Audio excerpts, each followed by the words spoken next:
So दर्शन नमस्ते हजुरहरूलाई फेरि पनि अस्तिनको जुन मैले भिडियो बनाएको थिएँ त्यो भिडियोमा चाहिँ हजुरहरू सम्पूर्णको अपार माया पाएँ भनौँ होइन। अनि हजुरहरूमध्ये धेरैजनाले चाहिँ ब्याकग्राउन्डको आवाज धेरै भयो भन्ने कुराहरू गर्नुभएको थियो। त्यसलाई एकदमै मैले के भन्ने अब सल्लाहको रूपमा लिएको छु। तर त्यसप्रति म अझै पनि एकदमै क्षमा प्रार्थी छु, किनभने मलाई चाहिँ त्यो ब्याकग्राउन्डमा भएको आवाज हटाउन चाहिँ आउँदैन किनकि मलाई अब भिडियो एडिटिङको बारेमा खासै जानकारी छैन। त्यो भएको हुनाले यो भिडियोमा चाहिँ म अघिल्लो भिडियोमा भनौँ न अघिल्लो भिडियोबाट दिन नसकेका जानकारीहरूलाई पनि समेट्ने प्रयास गर्नेछु र अस्तिनको भन्दा अझै धेरै जानकारीहरू चाहिँ के गर्ने त भन्दा हजुरहरू समक्ष पुर्याउने प्रयास गर्नेछु। सो ढिला नगरिकन हामी हाम्रो मुख्य विषयमा प्रवेश गरिहालौँ।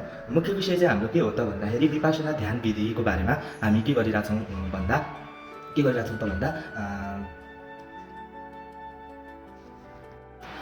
जानकारीहरू प्रदान गरिरहेका छौँ।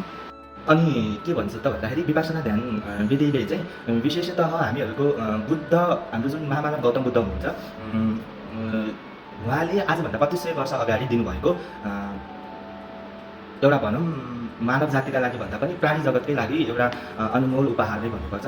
सो विपासना ध्यान विधिले चाहिँ के को बारेमा के कुरालाई चाहिँ के भन्छ प्राथमिकतामा राख्ने रहेछ भन्दाखेरि चाहिँ जुन हामीहरूको गौतम बुद्धले भन्नुहुन्छ नि दुःख छ भन्नुको मतलब दुःख छ अनि दुःखको कारण छ र दुःखको निराकरण पनि छ भन्नुको मतलब दुःखको निराकरण गर्ने उपाय पनि छ भन्ने कुरा भन्नुहुन्छ भनेर हामीले सानो बेलामा पढ्ने गर्थ्यौँ नि। त्यसै कुरामा आधारित छ कि हामीले चाहिँ के गर्छौँ त भन्दाखेरि जब विपासना ध्यान विधिमा जान्छौँ हामीले विपासना ध्यान विधिमा चाहिँ त्यही हाम्रो दुःखको कारण चाहिँ के हो त, दुःख चाहिँ के कारणले गर्दाखेरि हुन्छ त भन्ने कुराको बारेमा सिक्छौँ। अनि त्यो दुःखलाई हामीले कसरी चाहिँ व्यवस्थापन गर्ने होइन दुःख के हो भन्ने कुरा बुझ्छौँ अनि दुःख के कारणले गर्दाखेरि छ भन्ने बुझ्छौँ र त्यो दुःखलाई व्यवस्थापन कसरी गर्छौँ या भनौँ निराकरण कसरी गर्छौँ। व्यवस्थापन भएपछि त अब निराकरण भयो नि होइन, दुःखको व्यवस्थापन भन्नु नै त निराकरण गर्नु। सो त्यो चाहिँ सिक्छौँ हामी। अब दुःख हाम्रो भनौँ जीवनमा या भनौँ कुनै पनि प्राणीको जीवनमा दुःख आइसकेपछि त्यो दुःखलाई कुन रूपमा लिने अनि कसरी चाहिँ त्यो दुःखसँग चाहिँ के भन्ने दुःखलाई व्यवस्थित गरेर कसरी अगाडि बढ्ने भन्ने कुरा चाहिँ हाम्रो त्यो ध्यान विधिमा सिकाइन्छ। र त्यो ध्यान विधि चाहिँ मैले चाहिँ कहाँबाट लिएको थिएँ भने मैले फेरि पनि हजुरहरूलाई जानकारी दिएँ। काठमाडौँ उपत्यका महालक्ष्मी स्थान नगरपालिका ललितपुरको महालक्ष्मी स्थान नगरपालिकामा भएको धम्मागार विपासना ध्यान केन्द्रबाट लिएँ। यस्तै विपासना ध्यान केन्द्रहरू देशभरि छरिएर रहेका छन्, 19-20 वटा कतिवटा छन् भन्ने मैले जानकारी पाएको थिएँ। सो हजुरहरू मध्ये कोही पनि यदि यो ध्यान विधिमा इच्छुक हुनुहुन्छ भने हजुरहरूले पनि चाहिँ सिक्न सक्नुहुन्छ या भनौँ सिक्नुहोस् भन्ने मेरो भित्री इच्छा हो भनौँ। अनि यो सिकिसकेपछि मलाई के अनुभव भयो भन्ने कुराबाट पनि हजुरहरूलाई केही प्रेरणा मिल्नेछ भन्ने हिसाबमा चाहिँ मैले यो भिडियो बनाइरहेको छु। हजुरहरूलाई मैले यो एउटा जानकारी चाहिँ दिनै हालेँ। हजुरहरूलाई यो सम्बन्धी कुनै पनि हजुरहरूको मनमा कुनै पनि प्रश्न आउँछ भने चाहिँ हजुरहरूले मलाई पनि सोध्न सक्नुहुन्छ।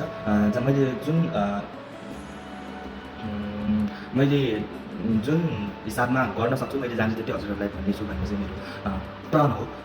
अनि अब त्यहाँ हुन्छ चाहिँ के त भन्दाखेरि विपासना ध्यान विधिमा चाहिँ ध्यान एकदमै त्यो मुख्य ध्यानको बाटोमा चाहिँ के हुन्छ त भन्दाखेरि उहाँहरूले सुरु गर्न चाहिँ केबाट गर्नुहुन्छ त भन्दा श्वास प्रश्वासबाट नै गर्नुहुन्छ। श्वास प्रश्वासबाट गर्ने भए पनि अन्य ध्यान विधिहरूभन्दा चाहिँ यो ध्यान विधि अलिक फरक के छ त भन्दाखेरि यो ध्यान विधिमा चाहिँ हामीले श्वास प्रश्वास अथवा सास प्रश्वास हजुरहरूलाई बुझ्नुहुन्छ जसरी सजिलो हुन्छ त्यसै गरी बुझ्नुहोस्। हाम्रो यो सास प्रश्वासलाई चाहिँ उहाँहरूले अवलोकन गर्न सिकाउनुहुन्छ कि सबैभन्दा पहिला आँखा चिम्म गरेर चाहिँ हाम्रो आउने र जाने सासलाई चाहिँ के गर्न लगाउनुहुन्छ त भन्दाखेरि त्यसलाई हामीले कन्ट्रोल मतलब त्यसलाई चाहिँ हामीले जस्तो प्राणायाममा चाहिँ हामीले के गर्छौँ त भन्दाखेरि के गर्छौँ अथवा के गरिन्छ त भन्दाखेरि हाम्रो सासलाई चाहिँ के गर्छौँ त भन्दाखेरि रोक्ने प्रयास गर्छौँ अथवा कन्ट्रोल गर्ने प्रयास गर्छौँ।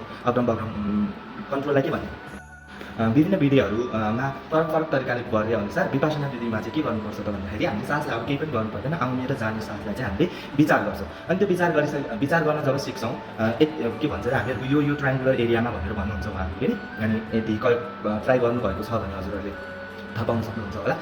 ट्राई गर्नुभएको छैन भने चाहिँ यो एरिया यो जुन हाम्रो यति एरिया छ नि जुन यो जुङ्गाभन्दा माथि योसम्मको एरियालाई चाहिँ फर्स्टमा टार्गेट गरेर चाहिँ उहाँहरूले के गर्नुहुन्छ भन्दा जसलाई चाहिँ श्वास प्रश्वासको चाहिँ अभ्यास गर्न लगाउनुहुन्छ, जसलाई चाहिँ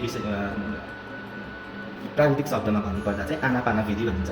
अनि जब यो पुरामा चाहिँ हामीले त्यो श्वासलाई महसुस गर्न सक्छौँ या भनौँ अवलोकन गर्न सक्ने हुन्छौँ, त्यसपछि त्यो एरियालाई घटाएर हाम्रो यो एरियामा ल्याउनुहुन्छ होइन, यो एरियामा ल्याउनुहुन्छ। यो एरियामा ल्याइसकेपछि चाहिँ के हुन्छ त भन्दाखेरि अब चाहिँ हामीहरूको त्यो के भन्ने एकदमै त्यो अवलोकन गर्ने चाहिँ क्षमता चाहिँ बढेको हुन्छ होइन, बढेको हुन्छ। अनि जुन यो अनुभव अनि त्यो पछि चाहिँ हामीहरूको चाहिँ के महसुस गरेको त हामीले त्यो यो मलाई भन्न नै आइरहेको छ बिकज किनकि म आफै पनि यो विषयमा त्यस्तो विधि पुख्ता चाहिँ छैन, तर मैले जे जाने त्यो भनिराखेको छु हजुरहरूलाई। अनि गर्नुहुन्छ अनि त्यसपछि चाहिँ उहाँहरूको त्यो पुरा ध्यान विधि चाहिँ उहाँहरूले त्यो ठाउँमा सिकाउनुहुन्छ। अनि त्यो ध्यान विधि सिकिसकेपछि चाहिँ हजुरहरूलाई केही फरक महसुस हुन्छ, केही फरक हरेक मान्छेको फरक अधिक के भन्छ अनुभव चाहिँ हुन्छ। त्यो भएको हुनाले अनुभव यदि समेट्न चाहनुहुन्छ भने चाहिँ हजुरहरू पनि त्यो ध्यान विधिको प्रयोग गरेर हेर्न सक्नुहुन्छ। मलाई चाहिँ यसरी व्याख्या गर्न चाहिँ अलि भनौँ म आफै पनि यो विषयमा पोख्त नभएको हुनाले गाह्रो भयो। यदि हजुरहरूलाई कुनै पनि यो विषयसँग सम्बन्धित कुनै पनि प्रश्न यदि हजुरहरूको मनमा उब्जिएको छ भने हजुरले चाहिँ मसँग सोध्न सक्नुहुन्छ। हजुरले प्रश्न सोध्नुभयो भने त्यसको उत्तर चाहिँ मैले उत्तर अथवा जिज्ञासा चाहिँ राम्ररी मेटाउन सक्छु होला कि, किनकि यो विधि आफैमा पनि एउटा भनौँ न विशाल विषय भएको हुनाले कसरी चाहिँ छोटो समयमा हजुरहरूमा पुर्याउने भन्ने कुरा चाहिँ भिडियो मार्फत अलिक के भन्ने असहज भयो, किनकि यो भिडियो सुटिङ भिडियो एडिटिङको बारेमा के भन्छ अरे धेरै ज्ञान नभएको हुनाले। सो हजुरहरूलाई एकदमै धन्यवाद। केही प्रश्न छ भने चाहिँ हजुरहरूले एकदमै सोध्नुहोला। भवतु सर्वमङ्गलम, भवतु सर्वमङ्गलम, भवतु सर्वमङ्गलम। सबैको कल्याण होस्। धन्यवाद।